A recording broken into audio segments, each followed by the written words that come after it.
আমাদের দার্জিলিং ট্যুরের দ্বিতীয় দিনে কার্শিয়াং থেকে এসে বাতাসিয়া লুপের কাছে হোটেল বুক করে তাতে আমাদের সমস্ত লাগেজ রেখেই বাইকটা নিয়ে বেরিয়ে পড়লাম দার্জিলিংয়ের আশেপাশের বিভিন্ন স্পটগুলো ঘুরে দেখার জন্য। ডিসাইড করলাম সবার প্রথমে মহাকাল মন্দিরে বাবার দর্শন করে পরে বাকি জায়গাগুলো ভিজিট করব। পথেই দেখা মিলল ইউনেস্কো ওয়ার্ল্ড হেরিটেজের ছোট্ট এক নিদর্শন।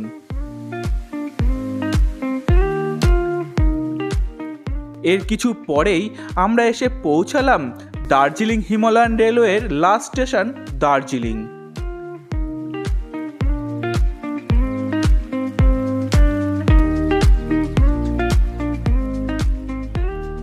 পাশেই দেখো শেডে সারি সারি দাঁড়িয়ে আছে স্টিম লোকোগুলো। এখান থেকে বেরিয়ে এই রকম সুন্দর মনোরম একটা রাস্তা দিয়ে পৌঁছে গেলাম সোজা মহাকাল মন্দিরের পার্কিং সাইটে।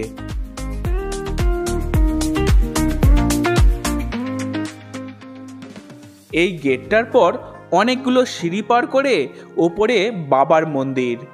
পাহাড়ের কোলে থাকা এই মন্দিরটার চারপাশটাতে যেন ঘিরে রয়েছে এক স্বর্গীয় শান্তি।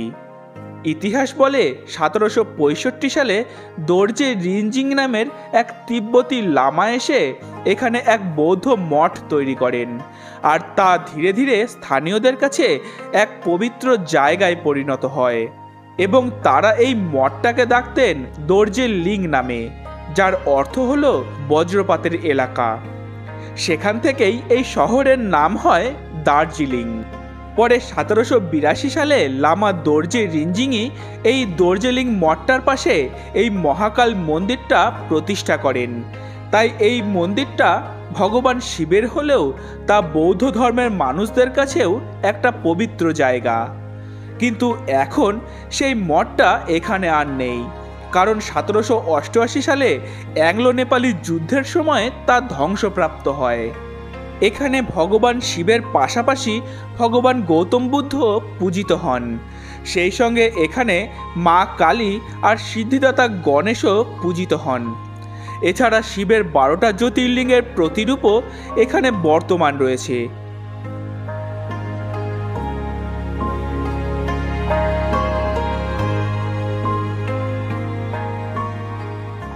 সমগ্র এরিয়াটা জুড়ে রং বেরঙের পতাকা আর চারিদিকে পাইন গাছের ছায়া নিয়ে মন্দিরটা যেন এখানে আসা সমস্ত মানুষদের কাছে একটা শান্তি আর ঐক্যের মিলনস্থল হিসাবে বিরাজ করছে।